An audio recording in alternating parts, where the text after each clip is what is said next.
Olá, eu sou o Wilson Lima e nessa edição do Cruzoé Entrevista estou com o presidente do PSDB, Marconi Perillo, ex-governador de Goiás, e que assumiu recentemente a executiva nacional da sigla. Presidente, obrigado pela atenção, obrigado por ter atendido ao nosso convite aqui de O Antagonista e Revista Cruzoé. Prazer é meu, Wilson, estar com vocês, Cruzoé, Antagonista, e com todos os internautas, enfim, todos os telespectadores. Presidente, eu quero começar com uma pergunta que ela parece óbvia, mas ela é uma pergunta necessária. O PSDB, ele polarizava com o PT até 2014. Depois o partido ele caiu em declínio. Como tirar o partido dessa situação para que o partido volte a polarizar, a protagonizar as eleições nos próximos anos? É possível você resgatar o PSDB dessa espécie de buraco, né? Quase um ostracismo político? Eu acho que é possível, sim. A gente precisa ter projeto claro, foco claro, ideias, forças claras. Preciso ter, enfim, uma nova carta de princípios, um novo programa que possa não só criar esperança, mas também gerar confiança e credibilidade, enfim, convencer as pessoas. O PSDB convenceu o Brasil com o voto para presidente e governadores em pelo menos 15 estados importantes, apresentando bons projetos e fazendo boas gestões. Eu acho que ninguém pode discutir ou duvidar ou questionar que as gestões do PSDB, em vários aspectos, não tenham sido gestões convincentes do ponto de vista de qualidade, do ponto de vista de entrega. Agora, o PSDB cometeu muitos erros. Na eleição de 18, por exemplo, um dos erros foi subestimar o PT. O PSDB em 18 polarizou com o Bolsonaro, quis polarizar com o Bolsonaro, atacou o Bolsonaro. E, na minha opinião, o alvo era o PT. À medida que a gente tomou essa decisão e nos equivocamos, à medida que o PSDB errou em 18, permitiu que Bolsonaro e Lula polarizassem as eleições. O Bolsonaro ocupou um espaço que era nosso, até então, e o PSDB não se reencontrou mais. Depois vem 20, 22, com todo o equívoco das prévias, embora a prévia seja um instrumento democrático, moderno, diferente, que conta com a participação de todos, mas o Instituto das Prévias foi muito danoso para o PSDB.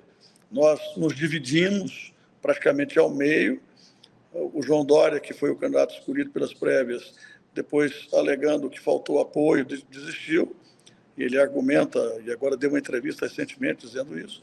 E o Leite, que era o candidato que, na minha opinião, poderia ter ocupado esse espaço, não teve a guarida do partido quando o Dória desistiu.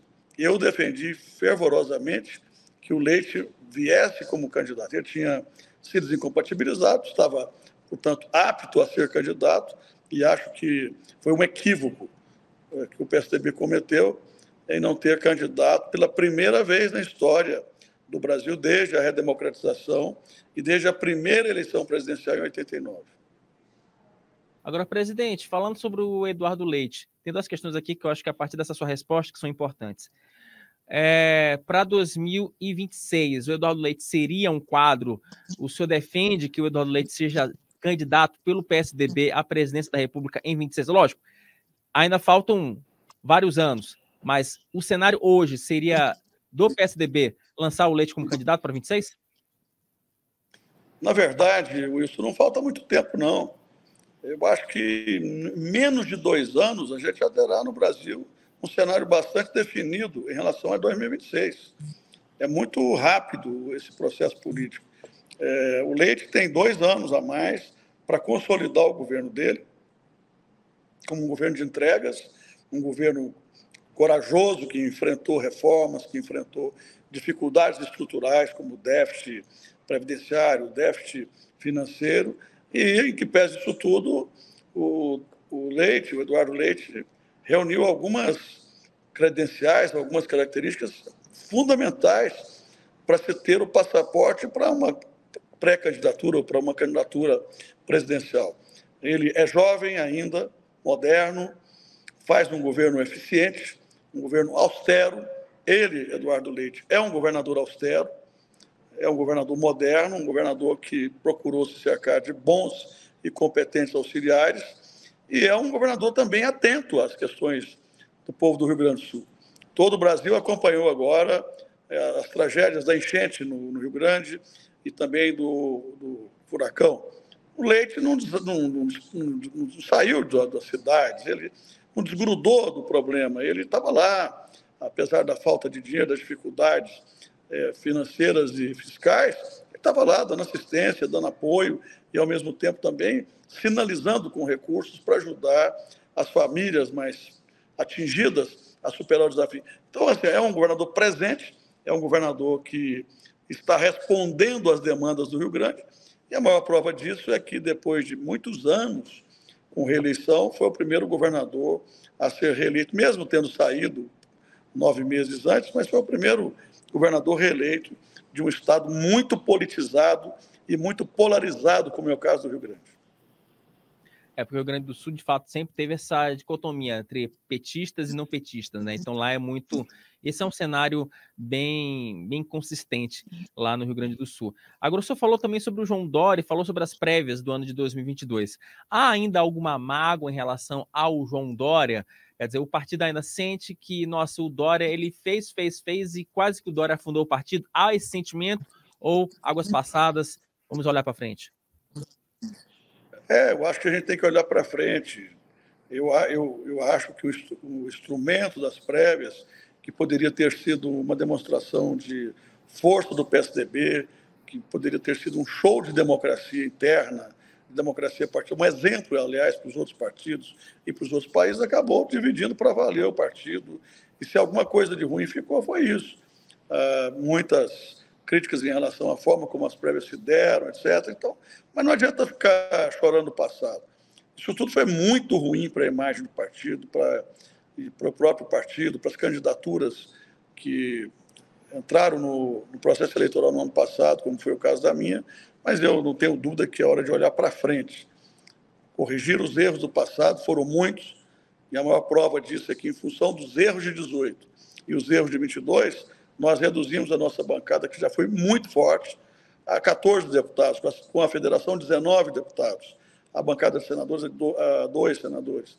E hoje a gente tem que trabalhar duro para, de novo, começar a atrair parlamentares para a nossa base, para o nosso partido. Acho que um dos caminhos será federar com mais algum outro partido, ou com mais alguns partidos, ou eventualmente até fazer fusão, mas eu acho que muitas medidas terão que ser tomadas aqui para frente.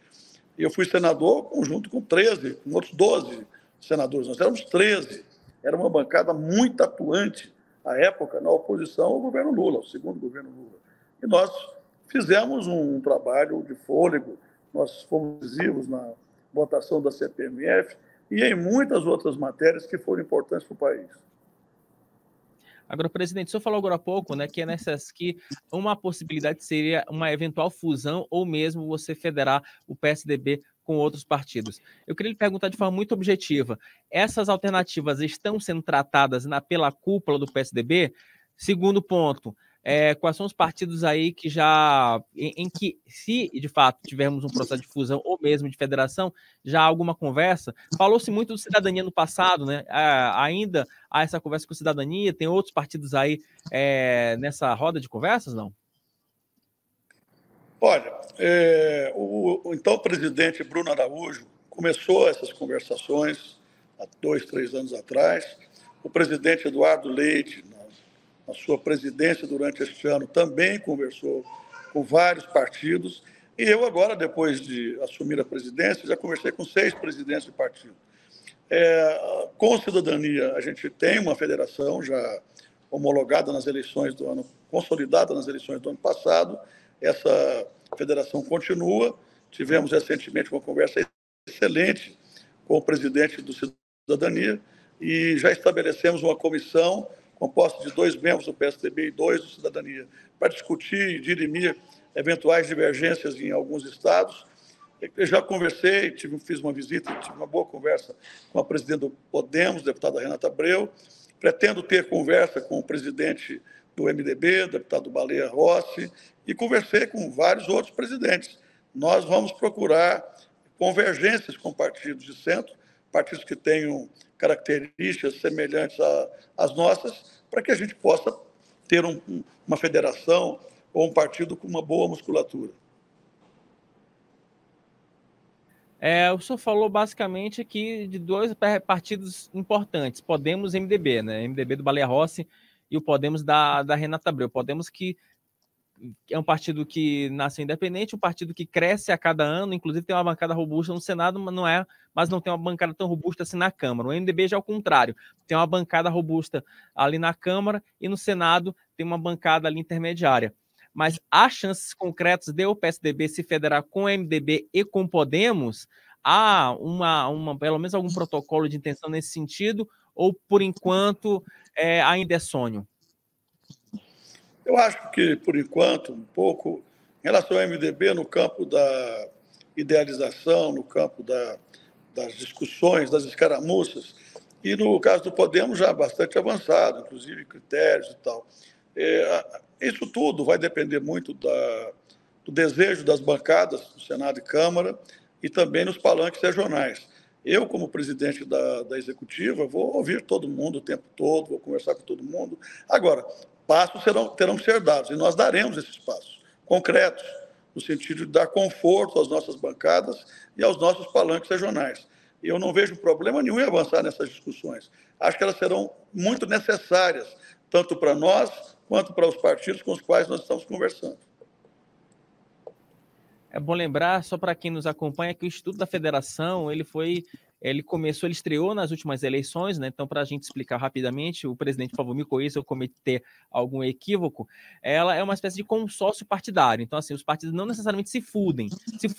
Na federação, você tem um conglomerado de partidos que ele é contabilizado para fins de votação proporcional, e os partidos eles têm uma atuação própria, mas cada partido tem sua unidade partidária. Assim, essa é a diferença. Na fusão, não. Na fusão, todo mundo se junta, vira uma outra sigla. Então, essa é basicamente a diferença entre a fusão e a federação. Presidente, fusão tem alguma conversa ou não? Tem partidos que desejam fusão com o PSDB. No PSDB, essa discussão ainda não foi aprofundada, acho que nem foi, de certo modo, iniciada. Mas é um tema que certamente terá que ser avaliado, e, repito, bancadas e líderes regionais, e fundamentalmente pela executiva. Agora, a federação, eu vejo um campo muito aberto por parte do PSDB, especialmente após as eleições municipais. Presidente, sobre eleições municipais, eu conversando com o presidente de outros partidos, eles me falam sempre de números altíssimos, né? O MDB quer eleger 1.000 prefeitos, o PL quer eleger 1.500 prefeitos, o PT fala de 600, 400 a 600. É muito partido, é muito candidato para pouca prefeitura. O país só tem 5.500 prefeituras. Qual é a expectativa do PSDB? De forma concreta, qual é o número que o PSDB está projetando para 2024? Quantos prefeitos você acredita que o partido terá condições de eleger no ano que vem? Bom, por essas contas aí não sobra nada para a gente, mas eu percebo que sempre os partidos procuram projetar números acima da realidade. Nós temos uma história muito marcante no país, com o Plano Real, com as reformas, telecomunicações, lei de responsabilidade fiscal, programas sociais inovadores, etc., etc., o programa de medicamentos genéricos, saúde da família, o PSDB tem uma história. E nós temos uma história nos estados. Nós temos pelo menos 10, 12 estados onde o PSDB é muito forte. Foi forte no passado, tem força no presente e, na minha opinião, terá mais força ainda no futuro. Nós vamos mirar nesses estados, vamos drenar nossos esforços e focar nesses estados. E eu acho que em estados onde a gente tem governador, prefeitos de capitais, ex-governadores que têm força política, senadores, deputados, nós temos condições de pelo menos manter o número de prefeitos que a gente elegeu. Mas aí você pode perguntar, mas o PSDB perdeu prefeitos em São Paulo, perdeu prefeitos em outros estados. É verdade, só que a cada eleição a gente tem uma história diferente. Eu vejo hoje com muito mais possibilidades a gente eleger, por exemplo, em Goiás, mais prefeitos do que elegemos anteriormente. Em estados como São Paulo, por exemplo, vários prefeitos deixaram a sigla. Mas tem um monte de ex-prefeitos absolutamente qualificados que vão disputar. Disputar por conta do legado do partido, por conta da história deles no partido e por conta do que o partido ainda poderá fazer para São Paulo. E por aí vai. Em Minas é a mesma coisa, no Ceará, no Paraná, no Rio Grande, em Pernambuco, em Mato Grosso do Sul, na Paraíba, no Rio Grande do Norte, em Mato Grosso, enfim, numa série de estados, Alagoas, o partido tem no Pará, na região norte a gente tem força em vários estados, Amazonas, então, Rondônia. Nós vamos buscar boas candidaturas, Santa Catarina, Espírito Santo, vamos buscar boas candidaturas em cidades onde a gente tenha reais condições de competir, de competitividade. Agora, não vamos ficar com números mirabolantes, fora da realidade. Nós vamos trabalhar com números concretos. Eu imagino que a gente possa partir de um patamar que seja igual ao que a gente tem hoje. De preferência, melhor ao número e à qualidade do que a gente tem hoje. Seria um patamar de aproximadamente entre 400 e 500 prefeitos, se não me engano, né, presidente? Se não me engano. Eu acho que é por aí. É difícil fazer esse tipo de diagnóstico, de prospecção, até de adivinhação, para uma eleição que será no ano que vem, e nós vamos agora nos preparar para ela, de forma profissional, usando a experiência que a gente tem, né, que nós todos temos. Nós temos políticos no PSDB que têm experiência de 30, 40 anos, como é o meu caso, e também de trabalho realizado em seus estados. Presidente, e só para a gente encerrar essa conversa, quando a gente fala de política, há sempre um ponto que se trata da renovação. Temos aí o PSDB, tem o Eduardo Leite, que parece que é o grande nome do partido para os próximos anos. O senhor também assume com essa missão de dar um novo frescor para o PSDB. Como dar um frescor para o partido, principalmente depois de tudo que aconteceu na Lava Jato, e o partido, de certa forma, ali tem um grupo do deputado federal Aécio Neves, que sempre quando se fala de PSDB, se fala de 2014, se fala da associação dele com a Lava Jato, e que ainda tem ainda tem um resquício um pouco de tudo que aconteceu nos últimos anos. Como se fala de renovação, tendo ainda esse passivo para se equacionar, presidente? Olha, infelizmente a gente tem na política, que não é agora, desde que política é política, preconceito em relação a alguns temas, alguns tabus, ou em relação a algumas narrativas. Infelizmente, e sobretudo com o advento da internet, das redes sociais, as narrativas falsas, as fakes, ganharam muita musculatura. Isso acaba numa tentativa de destruir biografias, de falar no que ouviu falar, sem que tenha qualquer evidência ou qualquer prova material, concreta. Isso acabou, e também de uma forma muito irresponsável, excrescente, absurda, tragando pessoas, homens, mulheres, com força política, com história, com legado, com tradição, com credibilidade em seus estados, acabou jogando muitos aí na lama, e isso foi ruim para o Brasil, para a democracia brasileira. Passado alguns anos, o Aécio, por exemplo, foi inocentado de tudo, mas ficou aí essa sujeira toda que tentaram fazer com ele, e ele é uma pessoa que fez um belo governo, 2 belos governos em Minas. O PSDB teve 3 governos de muitas realizações em Minas. Ele foi um excelente presidente da Câmara, quase ganhou a presidência, e assim aconteceu com vários de nós, que foi essa tentativa da criminalização irresponsável da política. O pior é o seguinte: quando se tem uma notícia contra um político, todas as manchetes, estampam a coisa como se fosse um crime efetivamente cometido. Depois que é comprovado que não houve o crime, o que se fala ou a resposta é infinitamente menor do que aquilo que foi noticiado. Então, não é fácil você ser congressista, você estar na vida pública e ser candidato a cada 4 anos. Muitas autoridades desse país não são eleitas e elas vivem sob uma certa couraça de proteção, de tranquilidade, de estabilidade. Os políticos não, os políticos são as principais vidraças das instituições brasileiras.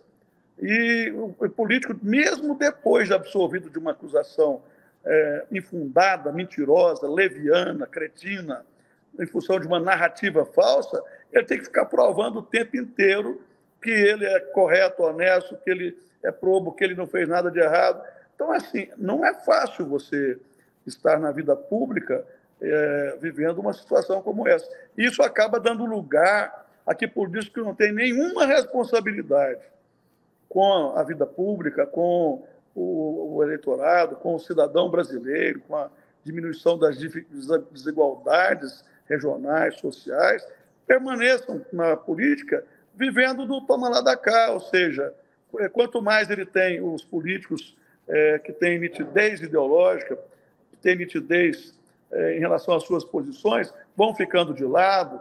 Esses políticos que não têm preocupação com nada vão ganhando força, porque vivem à sombra de qualquer governo e, ao mesmo tempo, têm condições de levar as verbas públicas, os cargos, os empregos para seus estados, seus municípios, e isso vai retroalimentando a política tal como ela está hoje. 30 partidos, isso é uma vergonha. Nós tínhamos que ter no Brasil 6 partidos no máximo para que a gente tivesse fidelidade partidária, responsabilidade partidária em relação às posições que são adotadas. Isso não acontece porque a gente tem um sistema político completamente desandado, completamente fora da realidade mundial, completamente equivocado, para não dizer um sistema político que favorece as desigualdades, que favorece os ilícitos, que favorece as contradições, que favorece fundamentalmente o erro. E, agora, de repente, quem procura fazer a boa política fica na vala comum quando é citado numa delação mentirosa, quando é citado em algum episódio que o seu eleitor acaba não perdoando, porque sabe que acreditou nesse político, porque o considerava e considera correto. Agora, os que não são considerados corretos é que comandam hoje o Brasil.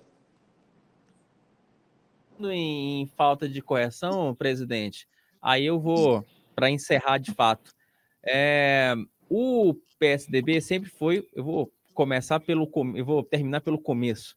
O PSDB sempre se colocou como antagonista do PT, né, como o partido que sempre combateu o PT.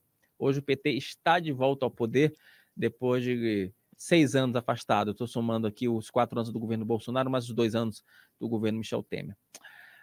Como é que o PSDB vai fazer?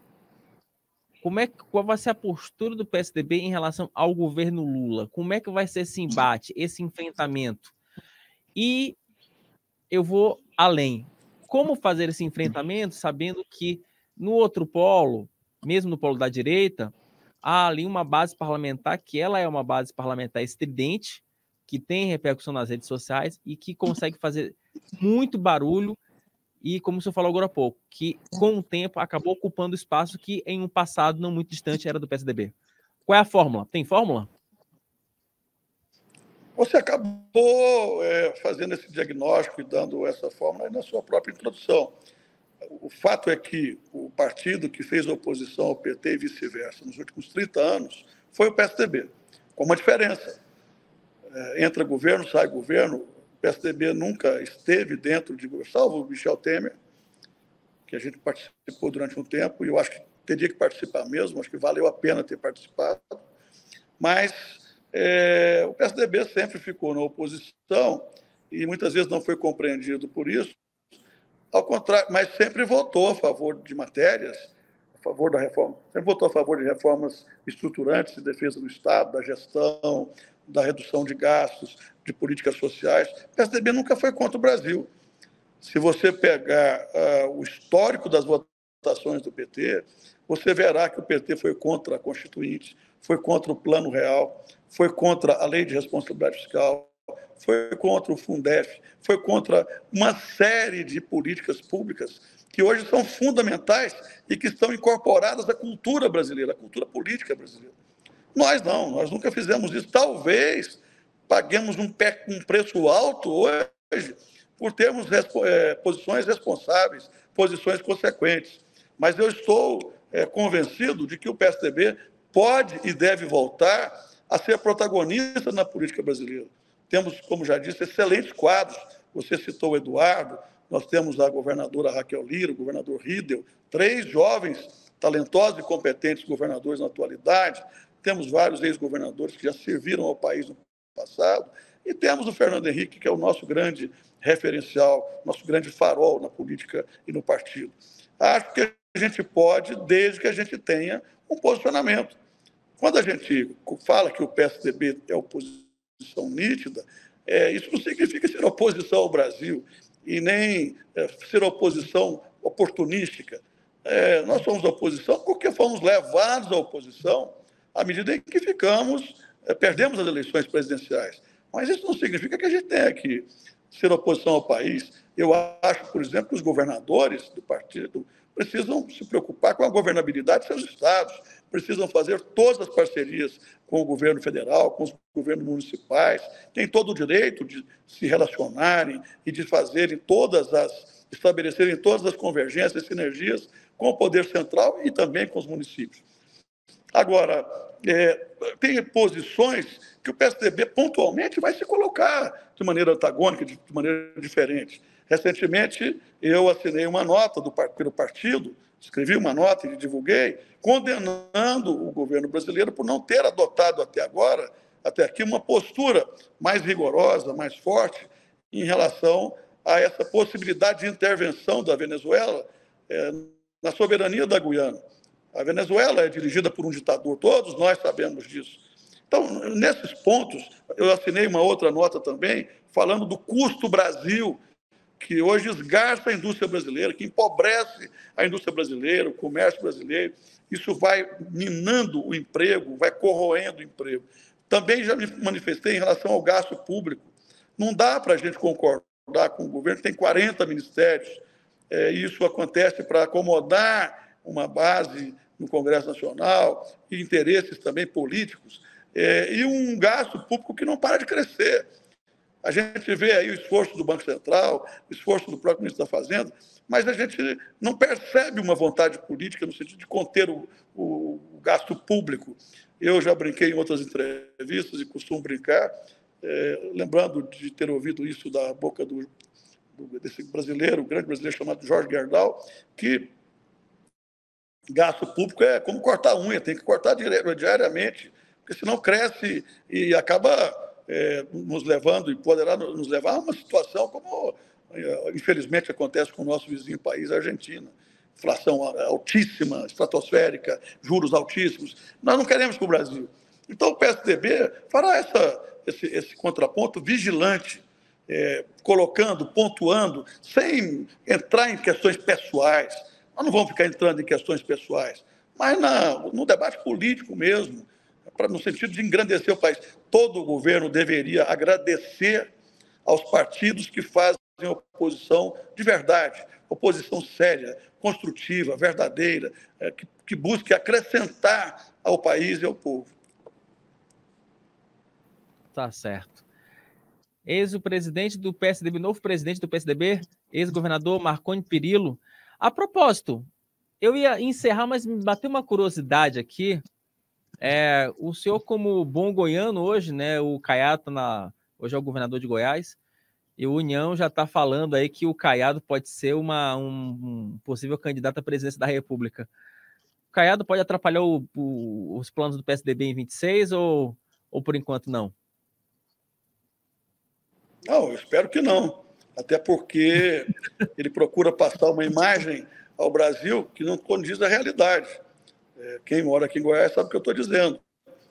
Não há nada que possa mostrar um Caiado como possível candidato a presidente da República.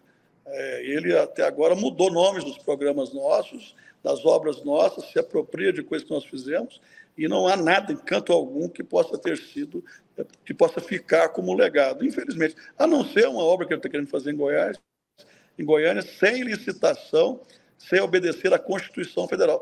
Então, assim, se tem uma coisa fácil de fazer, é contrapor ao governo aqui de Goiás. Ele carece de responsabilidade legal, de respeito à Constituição, e é um governo muito carente de realizações. Bom, ele vende uma coisa e nós vamos falar da realidade. Eu não gosto de ficar entrando, me excluindo em política local, regional, paroquial, mas você provocou, você perguntou, eu estou disposto a debater, inclusive, no antagonista com ele, se for necessário, especificamente sobre Goiás, porque eu acho que ele não tem nenhuma estatura para sequer pleitear uma eleição em nível nacional. Tá certo, seria um bom debate. Presidente, obrigado pela atenção, obrigado pela entrevista. Espero contar com a sua participação em outras entrevistas, outras intervenções aqui na revista Cruzoé e também em O Antagonista. Boa tarde para o senhor. Boa tarde, obrigado, Wilson. Um abraço a todos os internautas do Antagonista da Cruzoé.